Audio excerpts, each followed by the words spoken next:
My name is Andrea Di Stefano. I'm the game director on Gangs of Sherwood. As a game director, I establish the creative vision of the project. I make sure the game is as cool as possible. And last but not least, I make sure also that everyone on the team is happy while producing this project. I'm Michael Dufresne, artistic director on Gangs of Sherwood.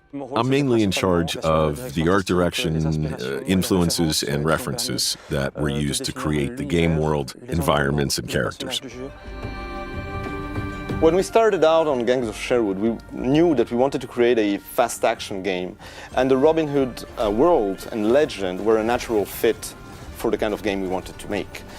When we started researching the project, we didn't limit the scope of our research to the most famous contemporary movies or books.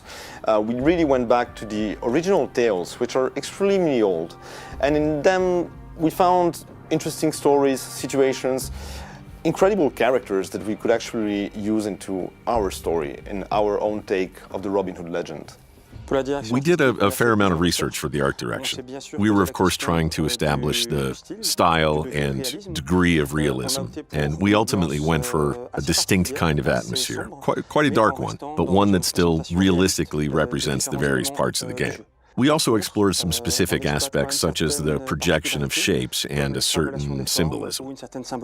When it comes to the characters of Gangs of Sherwood, the four main characters are, let's say, classic characters that most people know from the Robin Hood legend, right? You have Robin Hood, of course, you have Maid Marian, Little John, and Friar Tuck. But we also went back to the original folklore and found characters that some people may not know, like Guy of Gisborne or the Prioress of Kirklees, and we turned them into, well, most of the time, evil guys. But the idea behind this is that we really wanted to provide a broader look at the whole Robin Hood lore. For the Alan Adale design, we wanted something different from the usual depiction of the character. We wanted to surprise players and create someone fairly ambiguous in terms of design, choice of colors, and expressions. So when it comes to the Robin Hood legend and world, we're definitely doing our own take on the whole story, right?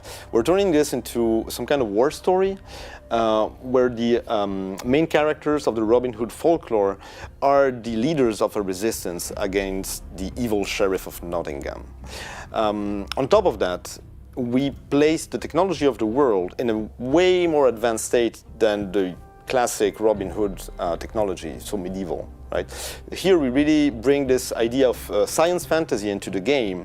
This technological progress is brought by the Lionheart, a magical stone found during the Crusades. This stone allows to alter metals and give them almost magical properties. It affects the military, it affects transportation, and in our case, most especially, it affects combat and the way in which characters interact with the enemies, what kind of powers they can trigger, and in general, it really supports the bombastic feel of the action. We did a lot of research when designing the stone. We drew on alchemy and different ways you might imagine such a stone would look. For the environments, the game is divided into chapters, and we wanted variety from one chapter to the next, and even within a chapter. There are several iconic places in the game.